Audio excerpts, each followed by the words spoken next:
my lovely friends, it's Margaret, and it's time to nerd out about books. It is October as of today, so it is time for me to tell you guys my October TBR. I was trying to be more realistic this month than last month.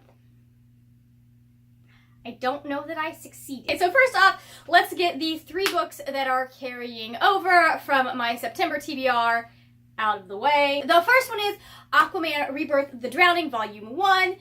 I haven't gotten to this one yet. I also am halfway through Paper Towns by John Green and Catwoman Soul Stealer by Sarah J. Maas. And that brings us to the first of the books that I'm really excited about. So excited. I'm going to be rereading Strange the Dreamer and then reading Muse of Nightmares by Laini Taylor. I just really wanted to read this and jump right into Muse of Nightmares because I did not get that experience the first time I read this book. And those of ya that have finished this book, you know what I'm talking about. This guy made it onto my top 10 books of 2017. It was that good. I loved it. I don't know how I've survived this last year before Muse of Nightmares came out because that ending, guys. Oh boy, it cut deep. This is about 2 characters, Laszlo and Sarai. Laszlo is a librarian who lives somewhere. It's not important. He's been obsessed with this city called Weep for almost his entire life. He knows in the back of his mind that Weep used to be called something different when he was very small, but something happened and the original name has been wiped from everyone's memories. Everyone only remembers it as Weep. So this delegation from this mystical city that may or may not exist suddenly appears at Laszlo's library, and they're like, hey, we have a problem that needs solved, so can you get your best problem solvers to come to our city and help us solve it? And so Laszlo goes as part of the delegation that goes there. I'm so excited to be rereading this. It has one of the most beautiful lyrical styles of writing. Just like Laini Taylor is like, I know people talk about purple prose like it's a bad thing, which is really offensive to me since my favorite color is purple. I'm just like, what's wrong with y'all? But I know people talk about purple prose like it's a bad thing, but Laini Taylor does it so well. She's just so rich and descriptive and in a way that just enfolds you and envelops you in the story. So I'm very excited to be reading both Strange the Dreamer and Muse of Nightmares. Finally! The next important book that I am going to be reading in October is the reason I am wearing the Camp Half-Blood shirt for yet another video. Y'all are going to be seeing my Camp Half-Blood shirt quite often because I am part of a reading-along called Demigods Anonymous. We are reading our way through the first Percy Jackson series. And so last month we did The Lightning Thief. This month we are doing Sea of Monsters. We just did our first live show this weekend, so I am super excited to be able to read this and then gush with Kenzie Lee T and Min Kobayashi about this book. If you are interested in Demigods Anonymous and you think that sounds like fun, I will put all the information you need to know down in the description bar as well as my co-hosts' channels. It's so much fun. And I'm so excited because I finally got, look at this guys, look at this. I'm going to be able to get rid of this mess. I'm going to be able to get rid of it because it doesn't match. And I'm going to have hardcovers that match. I don't have it yet, and I won't have it till about halfway through October, and I've been doing all of my annotations in the paperback versions so far, so I'm just going to stick with the paperback versions because I do really like how this spine looks. I didn't want to pay hardcover prices for the spine. And he did it really, like, I do like these too. I know I've been like super into read-alongs and events and all kinds of stuff these last couple months, but that's because I'm just trying to get involved in the whole community of BookTube because that is the best part about BookTube, isn't it? It is. The next book I will be reading in October, I will be listening to as an audiobook because I have been listening to the series in audiobooks and I kind of want to stick to the same format. However, I have already, it's a reread, but I will be reading A Conjuring of Light for a darker shade of read-along, which is hosted by Common Spence. This is my favorite by far V.E. Schwab series and book, and I cannot wait to like just dive into it. Obviously, because this is a sequel, I am not going to be able to talk a lot about the plot of this book. If you do want to know my thoughts on this book, check out the link up top. There's a lot about Alucard. just me being frustrated with Alucard in that review. And it's a review from when I still did like spoiler free at the beginning and then spoilery thoughts at the end. So if you've read it, you might find it highly entertaining. But basically, A Darker Shade of Magic is the first book in this series, and it is about Kel, who lives in Red London. Now, in Kel's world, there are 4 Londons. There is Grey London, which is our London, Red London, which is his London, White London, which is the London adjacent to his, and then all the way on the other side of White London, there is Black London, which has been closed off and sealed away because magic basically became a disease there and it took over. So they closed all of the doors between the Londons, and the only people that can travel between the 3 Londons at this point are people like Kel.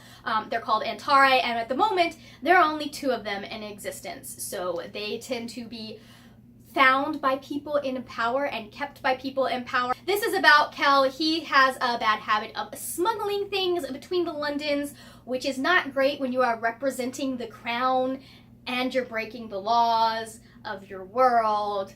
Not the greatest. But he ends up smuggling something from White London into Red London and then Grey London that should not exist. And it starts to cause trouble in the 3 Londons. So he has to team up with a thief from Grey London and try and get this artifact back where it belongs.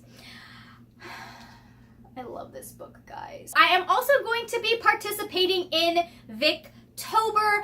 If you do not know what Victober is, it is hosted by Katie over at Books and Things. I will link her channel down below and the announcement video where she will talk to you about like what it is, and she'll mention all of the co-hosts and have all of the appropriate links in her video. Basically, it's just reading Victorian literature over the month of October. So I will be reading 3 books for Victober.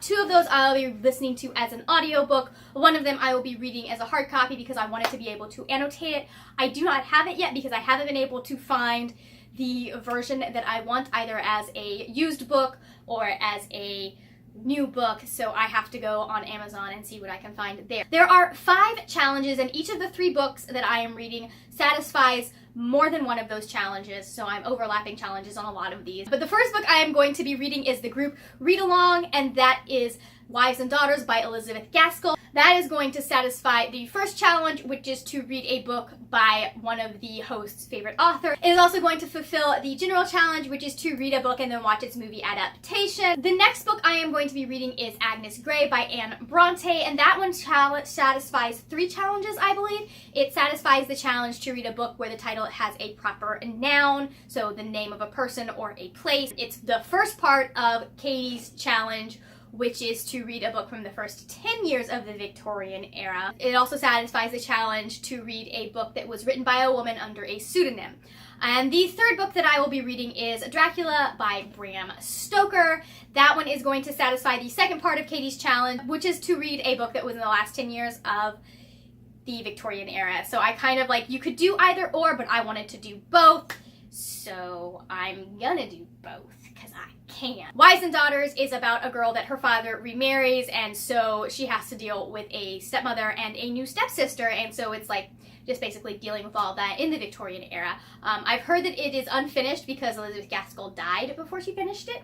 It's a freaking long. Agnes Grey is about a governess, and that's about as much as I know about it. It was written by a Bronte sister. Hopefully it has a happy ending. If it doesn't, whatever. I'm used to it with Victorian literature. And then Dracula, do I really need to explain Dracula? It's about a dude that everyone thinks is a vampire who might possibly be a vampire. Ta-da. I do have 2 more books that I'm going to be reading or trying to read that do not have anything to do with any readathons or read-along. And the first one is For a Muse of Fire by Heidi Heilig. I got this in my LitJoy crate for September. It looks gorgeous. Hold on.